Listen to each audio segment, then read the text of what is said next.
Hello friends, தக்காளி soup பார்க்கலாம் வாங்க.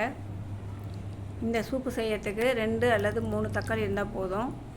சிம்பிளான ஒரு சூப்பு செஞ்சிடலாம். சூப்புனா குடிக்கிறதுக்குன்னு பார்க்காதீங்க, இது ரைஸில் போட்டு சாப்பிட்றதுக்கு. இப்போ வாங்க சூப்பு செய்யலாம். இப்போ 2 தக்காளி, 3 பச்சை மிளகாய், 15 சாம்பார் வெங்காயம், 5 பூண்டு பல், அரை டீஸ்பூன் சோம்பு. இப்போ இந்த 2 தக்காளியை கட் பண்ணி ஒரு பாத்திரத்தில் சேர்த்துக்கிறேன். இது கூட மஞ்சத்தூள், உப்பு, ஒரு பச்சை மிளகாவை 3ஆக கட் பண்ணி சேர்த்துக்கிறேன். பச்சை மிளகாய் காரம் மட்டும்தான் இதுக்கு, மிளகாத்தூள்லாம் சேர்க்கக்கூடாது. இப்போ அரிசி கழுவுன தண்ணி சேர்த்துக்கிறேன். அரிசியில் ஃபஸ்ட்டு தண்ணியை கீழே ஊற்றிட்டு 2வது தண்ணி எடுத்து வச்சுக்கணும். இந்த கழனி தண்ணி கொஞ்சம் சேர்த்தோம்னாக்கா கொஞ்சம் டேஸ்ட்டு கொடுக்கும்.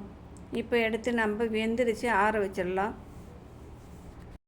இப்போ நல்லா தக்காளி ஆறிடுச்சு. இப்போ தண்ணியை நல்லா வடிச்சிட்டு நம்ம தக்காளியை கரண்டியாலே வச்சு மசிச்சு விட்டுறேன். நீங்கள் மிக்சியில் போட்டு கொஞ்சம் அரைக்கிறதுனாலும் அரைச்சிக்கலாம்.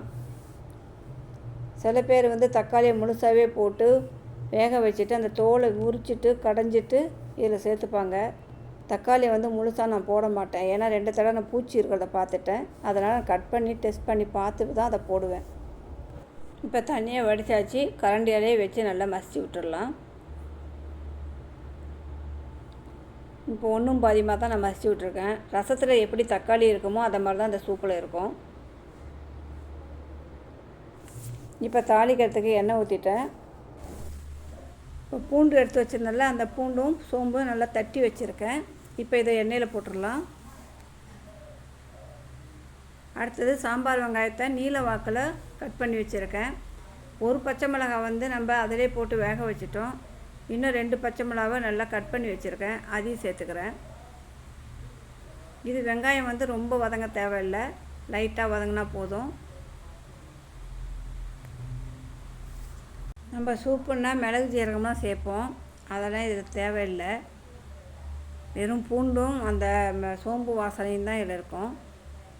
இப்போ இது கூட கருவேப்பிலையும் சேர்த்து வதக்கிட்டு நம்ம கடைஞ்சி வச்சுருக்க தக்காளி எடுத்து இதில் சேர்த்துக்கலாம். இப்போ தக்காளி வடித்து வச்ச தண்ணியை எடுத்து இதில் சேர்த்துக்கிறேன். இப்போ அப்படியே எடுத்து நம்ம கடாயில் சேர்த்துக்கலாம்.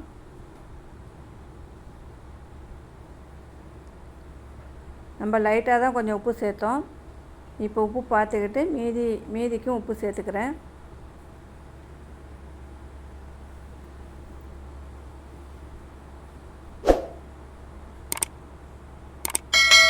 இப்போ நல்லா கலந்து விட்டு நம்ம மூடி போட்டுடலாம், நல்லா கொதிக்கட்டும். இப்போ இதுக்கு கொஞ்சம் தேங்காயும் சோம்பும் எடுத்து வச்சுருக்கேன்.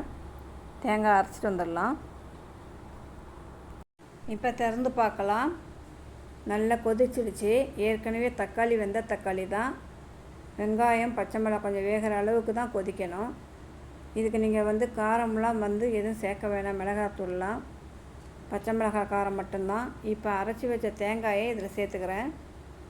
இது போட்டு சாப்பிட்றதுக்கு நம்ம ரசம் எப்படி சாப்பிடுவோமோ அந்த மாதிரி தண்ணியாக தான் இருக்கும், ஆனால் டேஸ்ட்டு சூப்பராக இருக்கும். இங்கே காரமாக ஏதாச்சும் உருளைக்கிழங்கு, கருணக்கிழங்கு இல்லைனா மீன் வறுவல் இந்த மாதிரி சேர்த்துக்கிட்டிங்கன்னா சூப்பராக இருக்கும். இந்த சூப்பு தேங்காய் ஊற்றுனதுக்கப்புறம் கொதிக்கக்கூடாது. நம்ம ரசம் எப்படி பொங்கி வரையில் நம்ம கொத்தமல்லி போட்டு இறக்கிடுறோமோ அதே மாதிரி தான் இதுவும். நுரைச்சிக்கிட்டு ஒரு கொதி வரும், நம்ம பச்சை கொத்தமல்லி போட்டு நம்ம ஸ்டவ்வை ஆஃப் பண்ணிட வேண்டியதுதான். இந்த மாதிரி சூப்பு வச்சு நீங்களும் சாப்பிட்டு பாருங்கள்.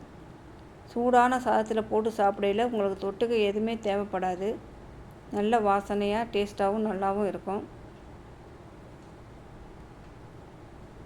இந்த மாதிரி சூப்பு செஞ்சு சாப்பிட்டு பார்த்துட்டு லைக் பண்ணுங்கள், ஷேர் பண்ணுங்கள், சப்ஸ்கிரைப் பண்ணுங்கள். தேங்க்யூ.